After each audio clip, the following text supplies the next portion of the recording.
पहले आपको बताएं कि वर्ल्ड कप के लिए T20 स्क्वाड का ऐलान कर दिया गया। आजम खान की जगह सरफराज अहमद को टीम में शामिल कर लिया गया है। और जनाब ये खबर आते ही सरफराज को मुबारकबादें लोग देने लगे, और सिर्फ सोशल मीडिया पर ही नहीं, जहां जहां से भी उनको कांटेक्ट किया जा सका, ये सब कुछ हम देखते रहे। ये बड़ी खबर आ गई, वर्ल्ड कप T20 स्क्वाड में बड़ी बड़ी तब्दीलियां हो गई। अब आजम खान की जगह सरफराज अहमद टीम में शामिल, ये खबर आ चुकी। हैदर अली और फखर जमान भी वर्ल्ड कप स्क्वाड का हिस्सा। वजीर आजम ने टीम कॉम्बिनेशन पर नापसंदीदगी का इजहार किया था, और कुछ बड़ी तब्दीलियां मुतवक्के हैं। ये इशारे उसी वक्त से मिलना शुरू हो गए थे। Azam Khan, Mohammad Hasnain world cup squad से बाहर हो गए। शाहनवाज जहानी, खुशदिल शाह और उस्मान कादिर रिजर्व खिलाड़ियों में शामिल। तो जनाब वर्ल्ड कप T20 का स्क्वाड, यहां से हर वो खिलाड़ी जाना चाहिए जो नाम बनाएगा, डरे बगैर आगे बढ़कर खेलेगा। ये टीम की जरूरत है, ये टीम पाकिस्तान की जरूरत है, और इसी के लिए कुछ बड़े फैसले किए गए हैं, कुछ बड़ी तब्दीलियां देखने को मिल रही हैं। वर्ल्ड कप T20 स्क्वाड में बड़ी तब्दीलियां। आजम खान की जगह अब सरफराज अहमद टीम में शामिल। हैदर अली और फखर जमान भी वर्ल्ड कप स्क्वाड का हिस्सा। पाकिस्तान क्रिकेट के लिए PCB की जानिब से भी बड़ी बड़ी खबरें आ रही हैं, अहम खबरें आ रही हैं। हम कोशिश करेंगे आगे चलकर भी उन पर बात करें। मैं खासतौर पर न्यूजीलैंड के दौरे की बात भी करना चाहूंगी, लेकिन पहले हमारे पास है ये खबर कि सरफराज को धोखा नहीं हुआ, उनको स्क्वाड में ले लिया गया। बिल्कुल, T20 वर्ल्ड कप के 15 रुकनी स्क्वाड में 3 तब्दीलियां हुई हैं। आजम खान की जगह सरफराज अहमद अब टीम का हिस्सा बन चुके हैं। हैदर अली और फखर जमान भी वर्ल्ड कप स्क्वाड का हिस्सा बन चुके हैं, जबकि आजम खान, मोहम्मद हसनैन और खुशदिल शाह वर्ल्ड कप स्क्वाड से बाहर हो चुके हैं। सुहेब मकसूद की जहाँ तक बात की जाए तो स्क्वाड में बरकरार रखने का फैसला मेडिकल रिपोर्ट की बुनियाद पर किया जाएगा।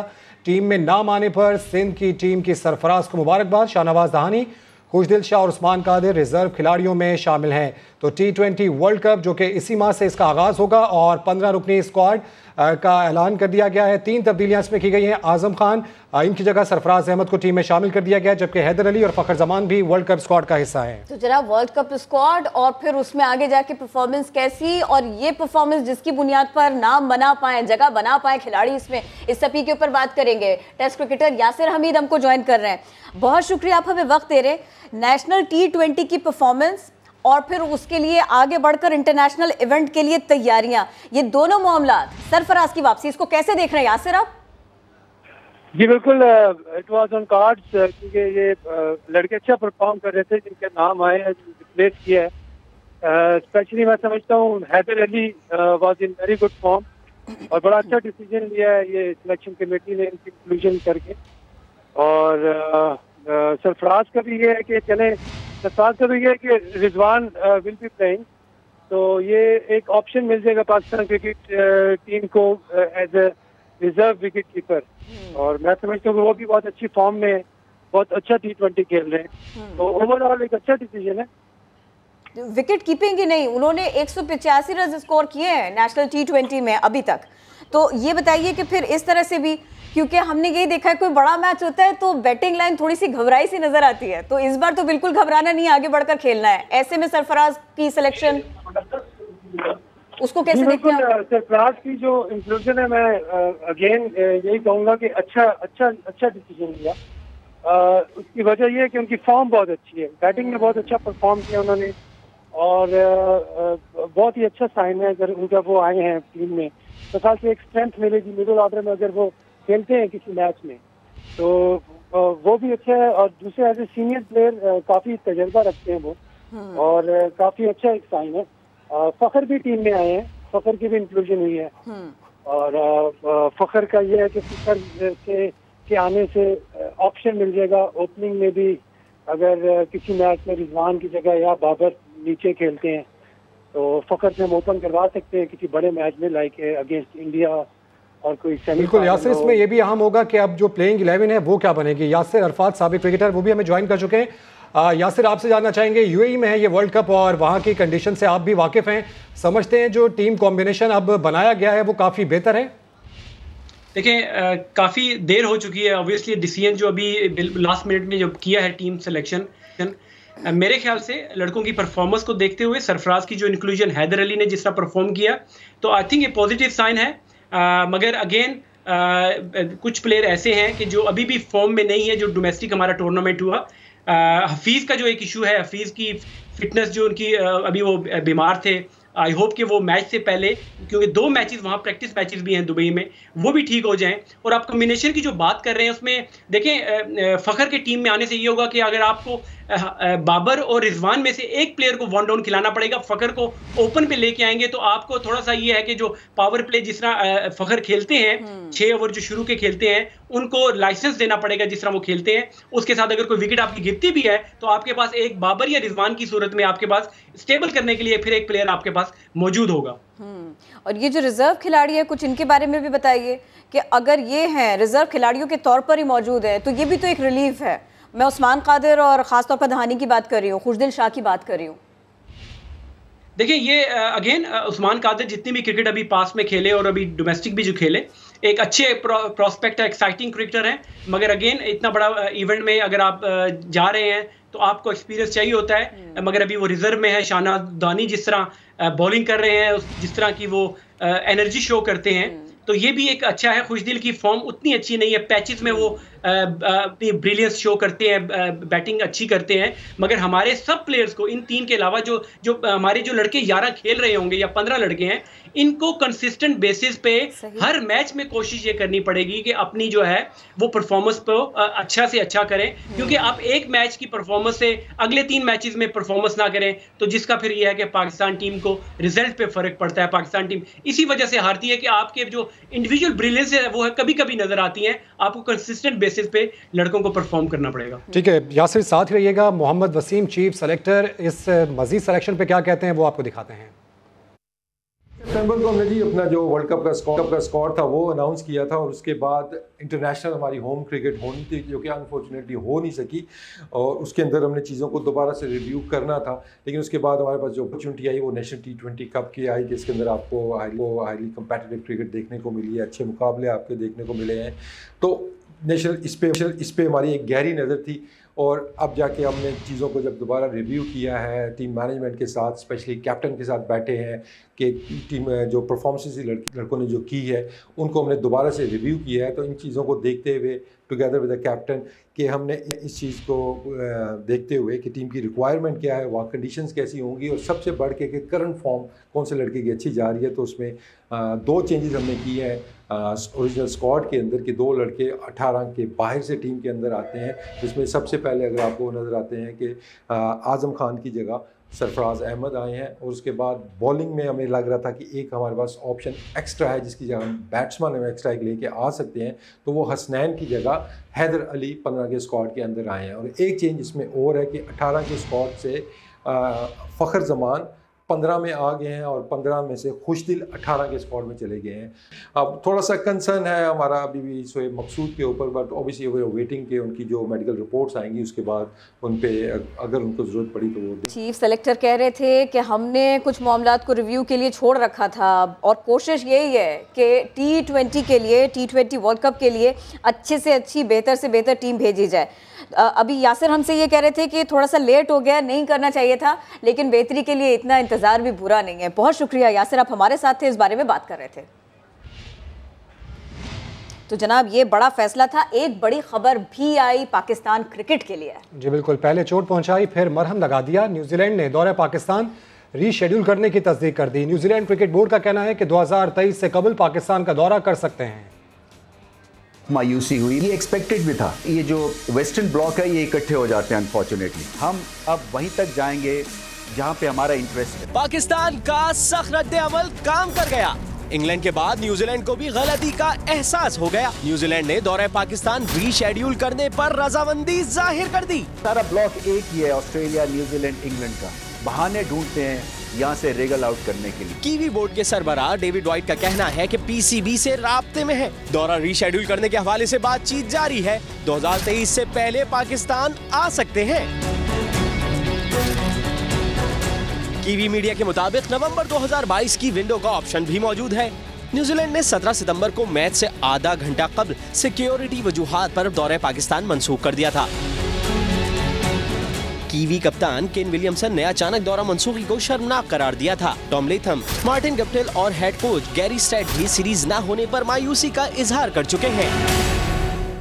आगे बढ़ते हैं, अब बात करेंगे कौमी सलामती कमेटी के इजलास की, जिसमें अफगानिस्तान में अदम इस्तेहकाम पर शदीद तशवीश और पाकिस्तान पर मुमकिन असरात का तफसीली जायजा लिया गया।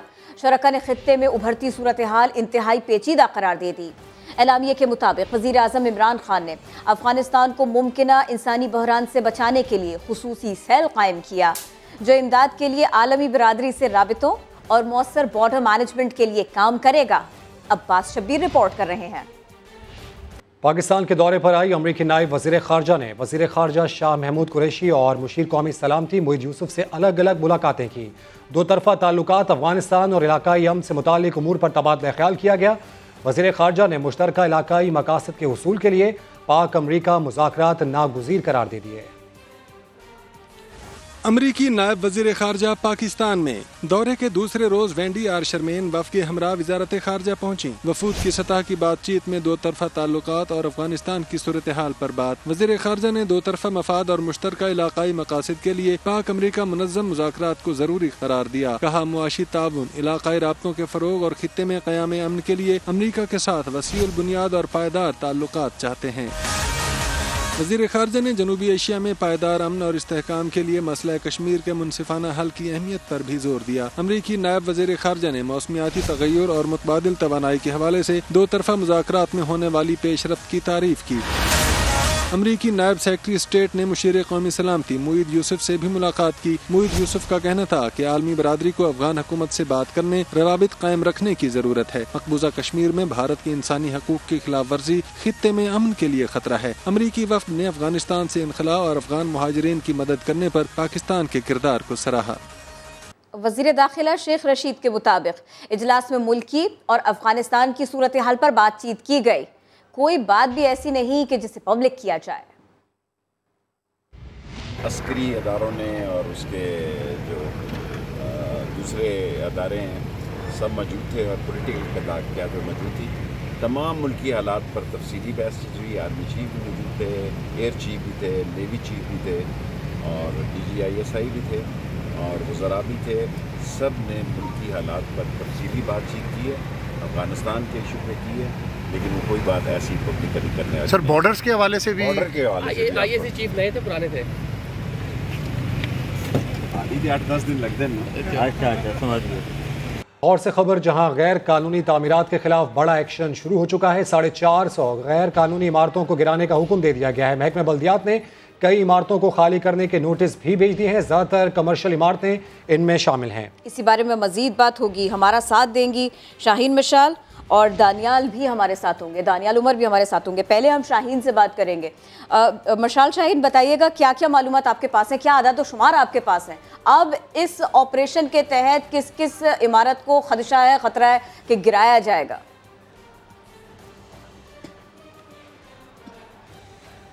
देखिए किरण, ये मुख्तलिफ टाउन है, 9 टाउन है लाहौर के, जहाँ पर जो गैर कानूनी तौर पर नक्शे के बगैर तमीरात की गई थी, रिहायशी और कमर्शियल। सब जो टोटल इमारतें हैं वो 455 हैं, जो कि रिहायशी भी हैं और कमर्शियल भी हैं। और सबसे ज़्यादा जो इमारतें तामीर की गई हैं वो निश्तर टाउन के इलाके में की गई हैं। इसके अलावा जो हैं वो दाता गंज बख्श में 65 की गई हैं, समनाबाद जोन में भी 65 इमारतें हैं, इलामा इकबाल जोन में भी 28 हैं, निश्तर जोन में 69 हैं, गुलबर्ग में 13, शालीमार में जो 47 हैं, अजीज़ भट्टी जोन में 51 हैं। इसके अलावा वाहगा जोन में 50 हैं और रावी जोन में 57 गैर कमर्शियल जो हैं वो इमारतें तामीर की गई हैं। इनको गिराने के जो नोटिस हैं वो भी जारी कर दिए गए हैं और इनको जहां पर रिहायशी लोग रहते हैं वहां उनको ये नोटिस भी दिया गया है कि वो इन इमारतों को खाली कर दें। इसके अलावा जो कुछ इमारतें ऐसी भी हैं जिनके ऊपर वाले बलाई हिस्से, 55 इमारतें ऐसी हैं जिनके बलाई हिस्से जो है वो मस्मार किए गए हैं। और मेरे पीछे भी इस वक्त अगर आप देख सकें तो एक प्लाजा है जिसको आज ही गिराया गया है और इस इलाके की बिजली जो है वो भी मुअत्तल है। यहाँ पर जो इशू आया था, जो यहाँ के बिल्डिंग ऑफिसर थे उन्होंने इस प्लाजे को तामीर होने से रोका नहीं था। पहले उनको महकमा बल्दियात की जानिब से शोकाज नोटिस जारी किया गया था, लेकिन उन्होंने इस प्लाजे को बनने दिया, तामीर होने दिया और ये 4 मंजिला प्लाजा जो है वो तामीर हो गया, जिसकी वजह से आज उनको उस बिल्डिंग इंस्पेक्टर जो है कदीर सलीम, उनको मुअत्तल भी कर दिया गया है और ये प्लाजा जो है वो भी गिरा दिया गया है। महकमा बल्दियात की जानिब से ये वार्निंग भी दी गई है कि तमाम जितनी भी बिल्डिंग्स थी 455 उनका ऑडिट भी करवाया जाएगा, उनके नक्शों का ऑडिट करवाया जाएगा और जो जो बिना नक्शे के बनी होंगी उनको मस्मार भी किया जाएगा। इसके अलावा जो बिल्डिंग ऑफिसर्स हैं उनके खिलाफ भी एक्शन लिया जाएगा। बिल्कुल जल्दी से बताइएगा शाहीन, ये भी बता दें जिन इलाकों को, जिन बिल्डिंग्स को ये कहा गया है कि खाली कर दें, कुछ ऐसी भी तो इमारतें हैं ना कि जहाँ पे लोग आबाद थे, तो उनके लिए क्या किया गया, मुख्तसरन बता दें।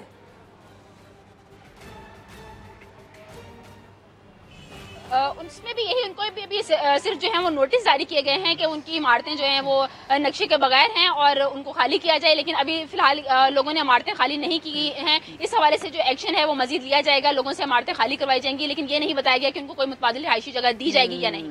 जी ठीक है, दानियाल उमर भी हमारे साथ मौजूद हैं। दानियाल, क्या इतलात हैं आपके पास, कितनी बड़ी एक्सरसाइज होगी और क्या बताना है मुताल्लिका हुकाम और इंतजामिया का? देखिए रबीज, जिस तरह से शाहीन आपको बता रही थी मेट्रोपॉलिटन कॉरपोरेशन के बारे में, इसी तरह लाहौर का एक बड़ा इदारा है लाहौर डेवलपमेंट अथॉरिटी।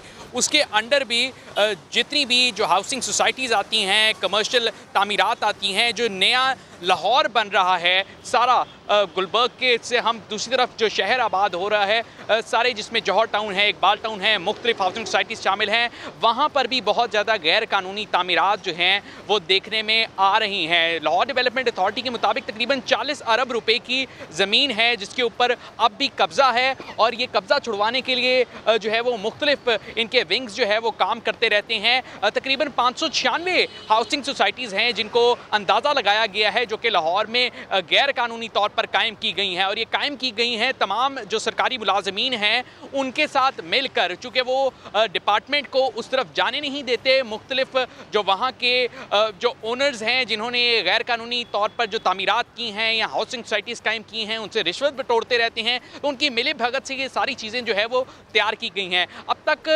ये जो 2 साल गुजरे हैं, 3 साल गुजरे हैं, तकरीबन 3500 से ज़्यादा जो गैर कानूनी तामीरात हैं जो कि लाहौर डेवलपमेंट अथॉरिटी के अंडर आती हैं उनको मिसमार किया जा चुका है, और बेशतर FIR जो हैं वो दर्जनों FIR जो हैं वो इनके खिलाफ दर्ज भी की जा चुकी हैं। रोज़ाना की बुनियाद पर ये एक्सरसाइज जो है वो लाहौर डेवलपमेंट अथॉरिटी की जानिब से की जा रही है कि जितनी भी गैर कानूनी तामीरात इन इलाकों के अंदर आती हैं उनको ख़त्म किया जाए, वो दोबारा से भी बनाई जाने की कोशिश की जाती है। मुज़ाहमत का भी सामना करना पड़ता है।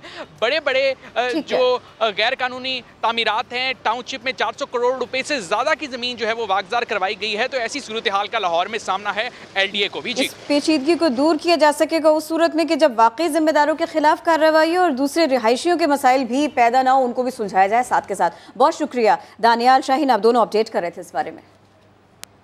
बिजली सारिफीन के लिए बुरी खबर। नेपरा ने बिजली 1 माह के लिए ₹1.95 फी यूनिट महंगी कर दी। फैसले से सारिफीन पर 30 अरब रुपए का इजाफी बोझ पड़ेगा। नेपरा की जानिब से जारी नोटिफिकेशन के मुताबिक अगस्त में बिजली की पैदावारी लागत ₹6.68, जबकि पेश की फ्यूल लागत ₹4.73 थी।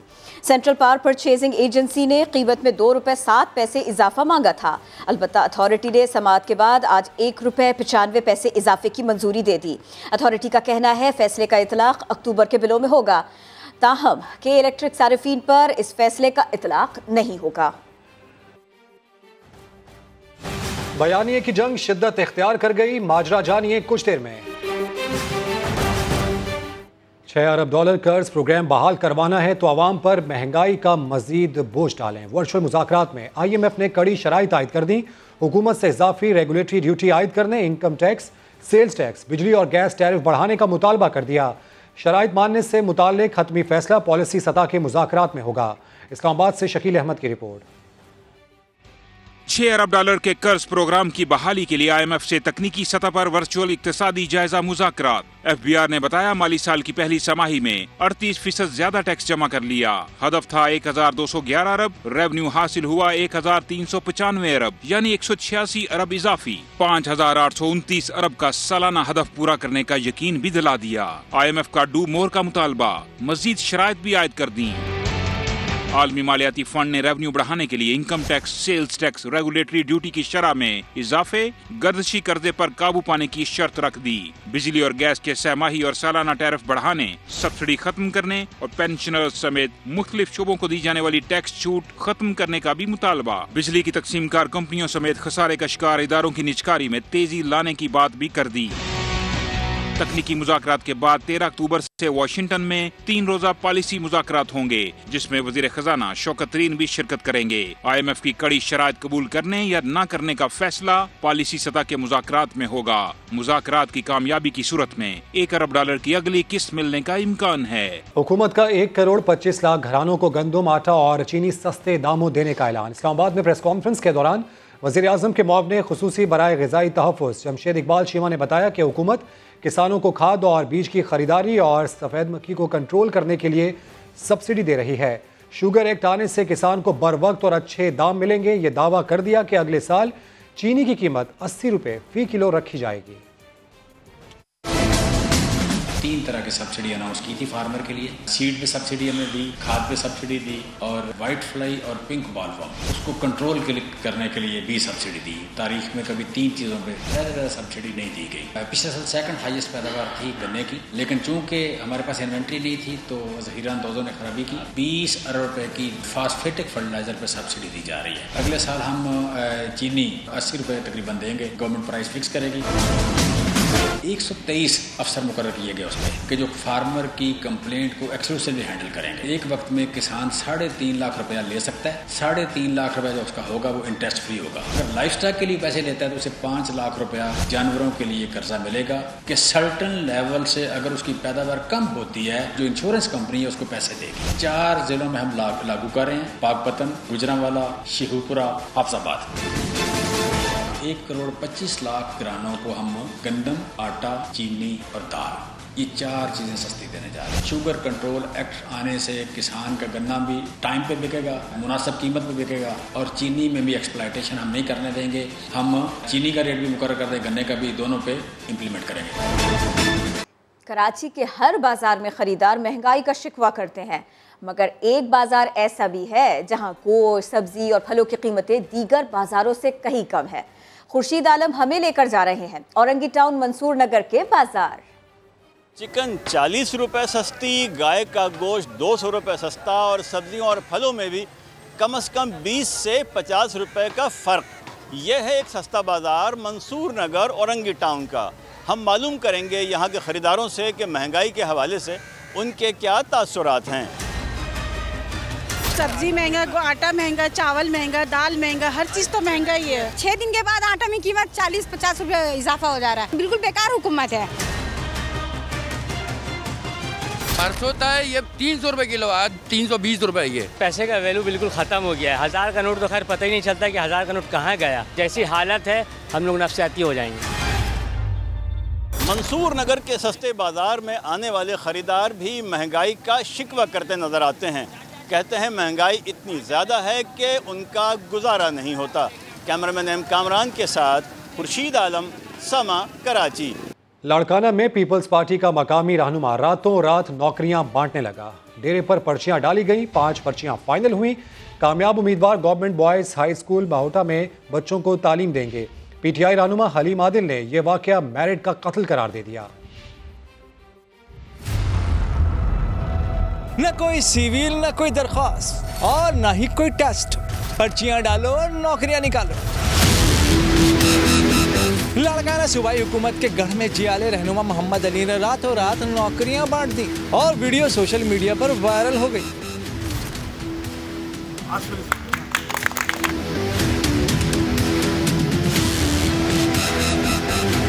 डेरे पर उम्मीदवारों को बुलाकर सरकारी नौकरियों के लिए कुरानदादी की गई। 22 पर्चियां डाली गई, 5 पर्चियां फाइनल हुई और फिर देखते ही देखते 5 अफराद गवर्नमेंट बॉयज स्कूल महोटा के टीचर्स बन गए।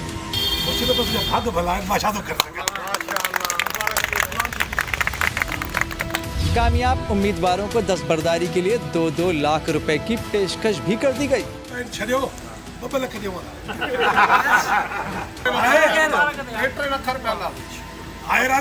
उताक में शाम को कचहरियाँ होती हैं, वहाँ पे उस कचहरियों में इस तरह की मजाकें होती रहती हैं। मैंने ये कहा कि भाई अच्छा जो 5 लोग आए हैं ना, आप उनमें से जो 2 बंदे, यार मैं आपको 2 लाख देता हूँ, आप ये 2 लाख ले ले, आप अपना नाम छोड़ दूसरों का नाम देते हैं। पाकिस्तान तहरीक इंसाफ के सूबाई रहनुमा हलीम आदिल शेख ने नौकरियों की बंदर बांट तशवीशनाक करार दे दी। इससे ज़्यादा करप्शन, नाइंसाफ़ी नहीं हो सकती कि गरीब को भी नौकरी मेरिट पे ना मिल सके। ये तमाम नौकरियाँ बेच रहे हैं। हलीम आदिल शेख ने कहा, इस तरह नौकरियां बेचना हकदारों के जख्मों पर नमक छिड़कना है।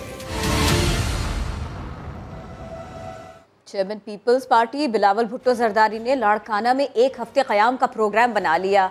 कई सालों से गर्द पड़ी सड़कों पर झाड़ू फिर गई, तजावुज़ात हटा दी गई, बहुत काम हो रहा है। नवीद लाड़िक की रिपोर्ट देखिए।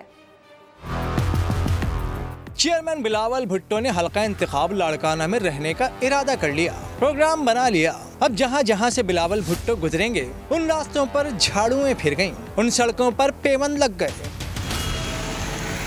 फुटपाथ नए रंगों से चमचमाने लगे, चौराहों पर पौधे नजर आने लगे। मगर यहाँ के रहने वाले तिलमिलाने लगे। कहते हैं 18वीं तरमीम के बाद पीपल्स पार्टी ने शहर को ज्यादा नुकसान पहुँचाया है। अभी पता चला है कि बिलावल जरदारी साहब यहाँ पे आ रहा है लाड़काना में, तो इसलिए ये मशीनरी यहाँ पे उतरी है, ये सफाई का काम चल रहा है। उसके वेलकम में उसको बता रहे हैं कि भाई हम काम कर रहे हैं। रिपेयरिंग का सिस्टम है इन लोगों का, ये रिपेयरिंग का सिस्टम सिर्फ दिखावे के लिए है, क्योंकि पीपल्स पार्टी का चेयरमैन आ रहा है तो अपनी करप्शन छुपाने के लिए ये रोड को जो चतियां लगा रहे हैं और रिपेयरिंग कर रहे हैं। ये टेम्परेरी काम ऐसे कर रहे हैं जैसे किसी फटे हुए कपड़े को कलफ देके उसको इस्त्री करके पहना जाए। इस सफाई सुथराई के दौरान बाकी लाड़काना वैसे का वैसा ही है। गलियां गंदी हैं, मोहल्ले कचरे का ढेर बने हैं और कहीं सफाई का कोई इंतजाम नहीं। नवीद लाड़क, समा, लाड़काना। और वज़ीर आला पंजाब के दौरे की खबर क्या मिली? बुरेवाला की किस्मत चमक उठी। शहर में हंगामी बुनियादों पर ग्रीन बेल्ट की तज़ीन व आराइश शुरू कर दी गई। मजीद अपडेट्स हासिल करेंगे समा के नुमाइंदे असगर अली से। असगर, बताइएगा। जी बिल्कुल, ये वज़ीर आला पंजाब उस्मान बुज़दार के कल के मुतवक्को दौरे के पेश नज़र जो है सरकारी मशीनरी जो है वो मुतहरक हो चुकी है और शहर में जगह जगह जो खाकरूब और सैनिटरी वर्कर जो सफाई में मसरूफ़ हैं और सरकारी दफातर का रंग रोगन किया जा रहा है, सड़कों की मरम्मत की जा रही है, जबकि इंक्रोचमेंट का अमला जो शहर से तजावज़ात जो है ना उनको ख़त्म करवाने में मसरूफ़ है। ये सुबह से लेकर शाम तक, ये रात गए तक ये बल्दिया की म्यूनसिपल कॉर्पोरेशन की टीमें जो है ना वो मुख्तलिफ शाहराहों पर जो काम करती नजर आ रही हैं। इस लिहाज से जो आवाम का कहना है कि अगर वज़ीर आला पंजाब हर माह या हर 15 दिन बाद बुरेवाला का दौरा रख ले तो कम अज कम बुरेवाला की किस्मत जाग उठेगी। अपडेट्स के लिए शुक्रिया असगर। नवाज शरीफ और मरियम नवाज के हालिया बयानात पर पार्टी के मुफाहमती ग्रुप ने तहफ़्फ़ुज़ात का इजहार कर दिया। इस्टेब्लिशमेंट पर हौला हाथ रखने का मशवरा देने पर मुज़ाहमती क़यादत ने सवाल उठा दिया। पूछा, क्या अब दोबारा बेइख्तियार वज़रा बनना चाहते हैं? नईम अशरफ भट्ट रिपोर्ट कर रहे हैं। मुस्लिम लीग नून में बयानिए की जंग शिद्दत इख्तियार कर गई। मुफाहमती ग्रुप ने एस्टेब्लिशमेंट के बारे में लीडरशिप के सख्त मौक़िफ़ इख्तियार करने पर तहफ़्फ़ुज़ात जाहिर कर दिए। ज़राए के मुताबिक नून लीग के 3 मुफाहमती रहनुमाओं ने नवाज शरीफ को कहा है कि आप और मरियम नवाज की तकरीरों में एस्टेब्लिशमेंट पर तनकीद से मामलात हमारे खिलाफ हो जाते हैं, जिसका फायदा हमारी मुखालिफ जमातों को होता है। सख्त मौक़िफ़ से हमारे इलेक्टेबल्स भी परेशान हैं और इंतखाबात के करीब बिखर सकते हैं। मुफाहमती ग्रुप के एतराज़ात पर मुज़ाहमती क़यादत ने कहा कि नवाज शरीफ जो भी बोलते हैं वो हक़ाइक़ हैं। आइन पर अमल हो तो किसी से बातचीत की जरूरत ही नहीं। क्या आप ये चाहते हैं कि दोबारा ऐसी हुकूमत आपको मिल जाए जिसके पास कोई इख्तियार ही न हो? क्या इससे पहले आप 4 मरतबा वजीर नहीं रह चुके? मरियम नवाज, शाहिद हकान अब्बासी, परवेज रशीद और जावेद लतीफ की जानिब से नवाज शरीफ के दलाइल की हिमायत की जा रही है। नईम अशरफ भट्ट, समा, लाहौर। बुलंदी की तरफ बल खाती सड़कें इंसान को नित नए मंजर से आशना करती हैं। डेरा गाजी खान में भी एक ऐसा खूबसूरत मकाम है जो अलग शनाख्त और मुनफरिद पहचान रखता है। राशिद हमीद की रिपोर्ट।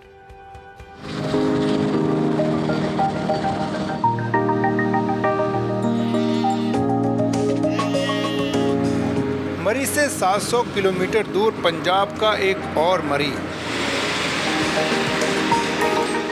Fort Munro.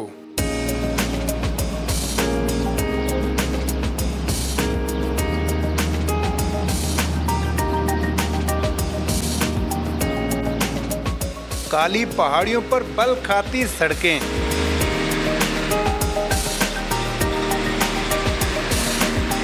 हर मोड़ पर कुदरत के हुस्न का मुनफरिद नजारा।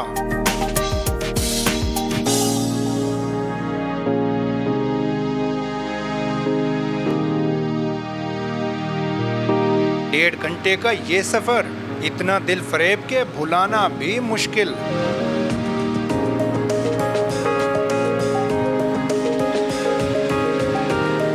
जापान और पाकिस्तानी इंजीनियर्स का शाहकार स्टील ब्रिज, जिसने 8 घंटे का दुश्वार रास्ता 90 मिनट तक महदूद कर दिया। कमाल महारत से बल खाते रास्तों को 8 मकामात पर पुल के जरिए जोड़ दिया गया।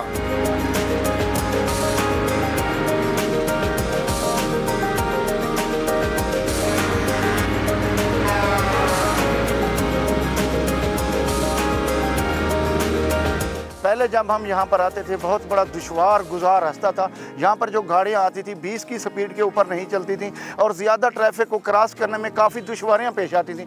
लेकिन अब जो पुल बनाए गए हैं बहुत ही खूबसूरत अंदाज में, अब यहाँ पर जब हम गाड़ी को घुमाते हैं बड़ा मज़ा आता है, बड़ा इंजॉय करते हैं।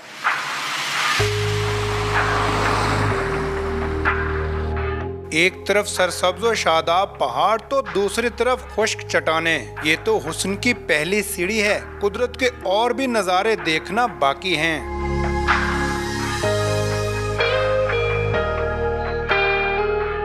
पहाड़ को काटता बल खाता स्टील ब्रिज का ये मुनफरिद और दिलचस्प रास्ता फोर्ट मिनरू की खूबसूरत वादी की तरफ ले जाता है।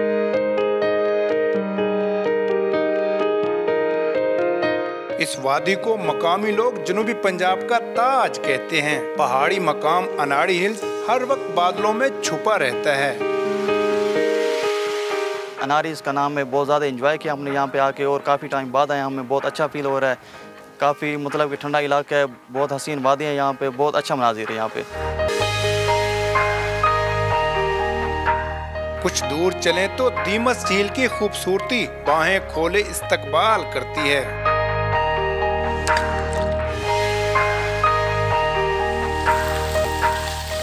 पहाड़ों से निकलती आबशार, रिमझिम बरसता पानी।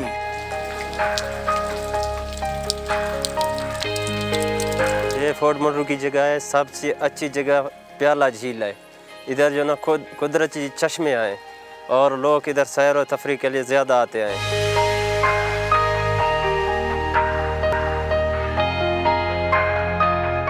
पहाड़ों के बिल्कुल ऊपर 100 साल पुराना गोरा कब्रिस्तान, जहां 5 अंग्रेजों ने दफन होने की ख्वाहिश जाहिर की। कर्नल मिनरू और उसकी बीवी की मोहब्बत भरी दास्तान भी इसी मिट्टी में सो रही है। ये कब्रिस्तान जो है ना, एक मिनरू का कब्रिस्तान, ये आपको सामने नज़र आ रहा है, ये उसका कब्रिस्तान है जिसके नाम पे ये फोर्ट मिनरू मशहूर हो गया है। फोर्ट मिनरू को दहाइयों पहले आबाद करने का मंसूबा बनाया गया था।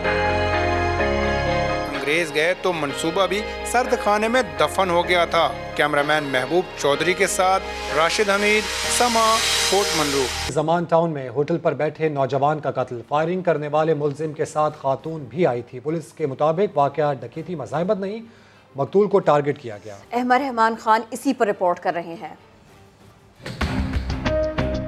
22 साला मुनीब 10 बहन भाइयों में सबसे बड़ा था। जिन गलियों में खेल कर बड़ा हुआ, आज वहीं से उसका जनाजा आखिरी आरामगाह की जानिब जा रहा है।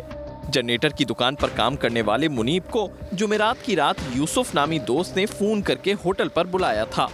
कपड़े वपड़े चेंज करके वो गया होटल पे जाने के बाद तकरीबन आधा घंटा गुजरा होगा कि लड़के वहाँ से भागते हुए आ गए कि भाई वो मुनीब को जो है एक खातून और एक मर्द आया था, उसने गोली मारी और वो फ़रार हो गए।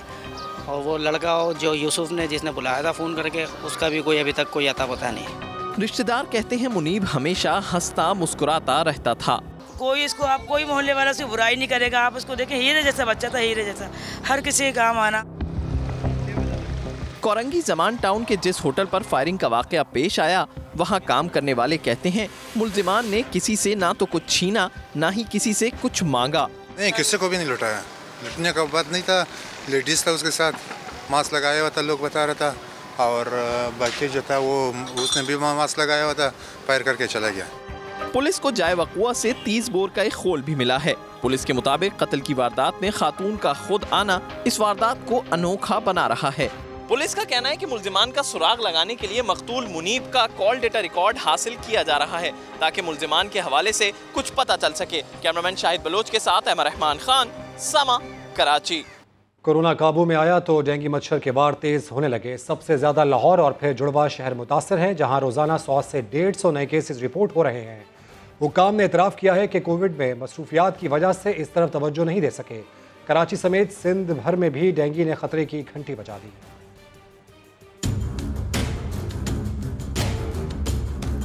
मौसम के करवट बदलते ही कातिल डेंगू मच्छर की अफजाइश भी बढ़ने लगी। साफ पानी में पैदा होने वाला खतरनाक मच्छर लाहौर में पंजे गाड़ रहा है। लाहौर में 188 नए केसेस सामने आने के बाद तादाद 2586 तक पहुंच गई। सबसे ज्यादा डिफेंस का इलाका मुतासिर है। हुकाम ने आइंदा 3 हफ्ते खतरनाक करार दे दिए। इग्नोरेंस हम सबसे हुई है और उसका नतीजा ये निकला है कि वो लार्वा वहाँ पर मच्छर पैदा हुआ है। पिछले तकरीबन 1 महीने में तकरीबन पंजाब के 5 लाख घरों को सर्वेलेंस की गई है जहाँ से केसेस रिपोर्ट हुए। लाहौर के अस्पतालों में डेंगू के 130 मरीजों की हालत तशवीशनाक है। इस्लामाबाद और रावलपिंडी में भी एक रोज के दौरान 158 नए केसेस रिपोर्ट हुए। पंजाब में डेंगू से अब तक 4 अमवात हो चुकी हैं। खैबर पख्तूनख्वा में मजीद 268 अफराद मुतासिर हुए, जिसके बाद तादाद 2152 हो गई। अब तक 4 अफराद मौत के मुंह में भी जा चुके हैं। सिंध की सूरत हाल भी अलार्मिंग है, जहाँ सूबे भर में डेंगू के 62 नए केसेस रिपोर्ट हुए। अक्टूबर के इब्तिदाई 5 दिनों में कराची में 118 केसेस सामने आ चुके हैं। हैदराबाद और मीरपुर खास भी डेंगू से शदीद मुतासिर हो रहे हैं। सिंध भर में रवां साल 5 अमवात हो चुकी हैं।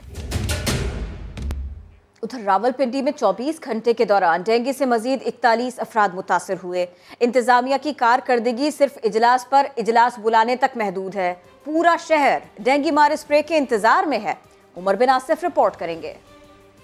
कोरोना का इलाज वैक्सीन तो डेंगू का खात्मा मुमकिन है मच्छर मार स्प्रे से, मगर रावलपिंडी की जिला इंतजामिया सिर्फ बातों से मच्छर मारने में मसरूफ। इजलास पर इजलास बुलाए गए, मगर शहर में ताहाल मच्छर मार स्प्रे शुरू न हो सका। गुज़िश्ता 24 घंटों में रावलपिंडी में मजीद 41 अफराद डेंगू वायरस से मुतासिर। अस्पतालों में डेंगू के मरीजों का दबाव बढ़ने लगा। शहरी भी मच्छर मार स्प्रे का मुतालबा करने लगे। मच्छर का कह लो कि एक ढेर लगा हुआ है उधर, लेकिन कोई स्प्रे नहीं है। हुकूमत आती है, लोग आते हैं, सर्वे करते हैं, चले जाते हैं। इनको प्रॉपर टीम इनकी आनी चाहिए बाकायदा। उस इलाके में जैसे डेंगू निकलता है, इनको वहाँ पे चेक करना चाहिए, लार्वा बरामद करना चाहिए और इनको हर घर में स्प्रे करना चाहिए। जिला इंतजामिया के मुताबिक फिलहाल वसी पैमाने पर फॉगिंग की जरूरत ही नहीं। मैस फॉगिंग आप कहते हैं कि हम बिल्कुल स्ट्रीट्स में और हर गली मोहल्ला कवर करना शुरू कर दें, it is medically not recommended. Fogging हम सिर्फ केस रिस्पांस में, यानी कि जिस महल्ले घर में से पेशेंट रिपोर्ट होता है उसमें हमें 49 घरों को टैग करना है, उनकी IRS करनी है और उस स्ट्रीट की फॉगिंग करनी है। जुड़वा शहरों में मजमूई तौर पर गुज़िश्ता 24 घंटे के दौरान डेंगू के 158 केसेस सामने आए। सिर्फ रावलपिंडी में डेंगू मरीजों की मजमूई तादाद 565 हो चुकी है। कैमरामैन जुल्फिकार अली के साथ उमर आसिफ, समा, रावलपिंडी। अंडे खाने के लिए तो मुफीद हैं, लेकिन अगर इम्तिहान में मिले तो मुसीबत बन जाते हैं। अंडे का ये फंडा आखिर है क्या? अंडों के आलमी दिन पर देखते हैं लाहौर से मोहम्मद अली रजा की दिलचस्प रिपोर्ट। अंडा आखिर क्या है इसका फंडा? अंडे के आलमी दिन के मौके पर हम आपको अंडे से मुतल्लिक चंद अहम और दिलचस्प मालूमात से आगाह करेंगे और देखेंगे कि ये अंडा लोगों की जिंदगियों पर कैसे असरअंदाज होता है। आइए चलकर देखते हैं।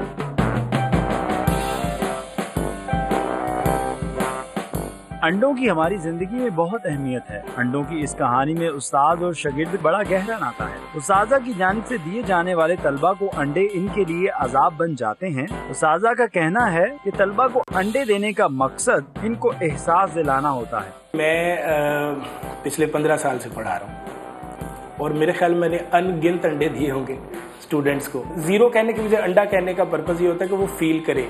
तलबा का कहना है जब उस्तादा की जानिब से अंडा मिलता है तो घर वालों की जानिब से डंडे मिलते हैं और पढ़ाई छोड़कर अंडों का स्टॉल लगाने के मशवरे मिलते हैं। उस्ताद से अंडा मिलने का मतलब है घर से आपको अंडे, टमाटर, डंडे सब कुछ पढ़ने हैं, तो ये तो बड़ा खास कोई किस्म का आपका असर रखता है जिंदगी पे। अंडा जो है ना वो सिर्फ सुबह नाश्ते में अच्छा लगता है, लेकिन अगर टीचर से मिल जाए तो फिर हालात खराब हो जाते हैं। अंडे से पहले डिजिट है या नहीं है? अगर तो अंडे से पहले डिजिट है तो जितने ज्यादा अंडे होंगे उतना बेहतर है। हमारी जिंदगियों में कुछ गंदे अंडे भी होते हैं जो सियासतदानों के जलसों में और आजकल 2 सहबाब की जानिब से बर्थडे विश करने के लिए भी इस्तेमाल किए जाते हैं। हम सब की जिंदगियों में इस तरह के चंद गंदे अंडे मौजूद होते हैं जिन्हें वक्त पर ना निकाला जाए तो जिंदगी के मामला खराब होना शुरू हो जाते हैं। कैमरामैन अजहर इकबाल के साथ मोहम्मद अली रजा, समा, लाहौर। अमन का नोबेल इनाम रूस और फिलिपाइन के सहाफ़ियों के नाम। जिनीवा में नोबेल कमेटी ने ऐलान कर दिया। रूस के दिमित्री मोरातोफ और फिलिपाइन की मारिया रीसा को मुश्तरका तौर पर इनाम का हकदार करार दे दिया गया। कमेटी के मुताबिक ये एजाज इजहार राय के तहफ़्फ़ुज़ के लिए उनकी काविशों की बुनियाद पर दिया गया। दमित्री मोरातोफ रूस के वाहिद तनकीदी अखबार नोवाई गज़ेटा के चीफ एडिटर है।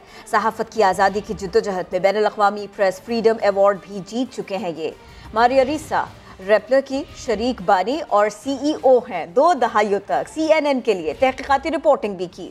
गुज़िश्ता साल साइबर क्राइम के एक मुतनाज़े कानून के तहत उन्हें साइबर लिबेल की सज़ा भी सुनाई गई।